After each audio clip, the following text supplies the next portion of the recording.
Hi, and welcome to another quick tip from Nuke and using Maya as well. So today we're going to cover a little bit of exporting deformable objects from Maya to Nuke. It's the same system that we cover in another podcast, pretty much using animated objects that didn't have any type of deformation.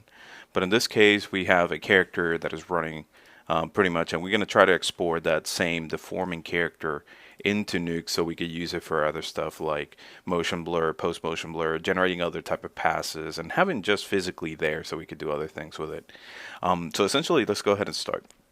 So the first thing that we need to do is to make sure that our alembic plugin is loaded. So go to the Window, Setting and Preferences, Plugin Manager. And in the plugin manager, we got ABC export and ABC import. Make sure that those two are loaded. So hit refresh and close. The next thing is go to pipeline cache, alembic cache, and we're going to go ahead and select export selection to alembic. So first we have to select the objects that we want to export. I want to export the character, nothing else on the scene, and the render camera. So that way we have exactly the same camera that we're looking from at the character.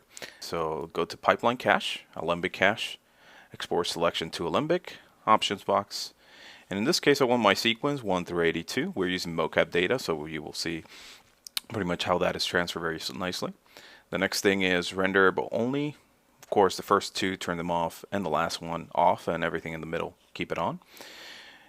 Export selection.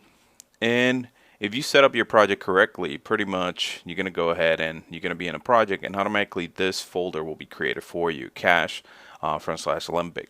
So inside that folder, you just go ahead and give it a name to whatever you want to export. I'm just going to go ahead and select the same one that I had before, and I'm going to export selection. I'm going to hit yes, replace, and it's going to go through my animation, through all my mocap data, and it's going to export that for me.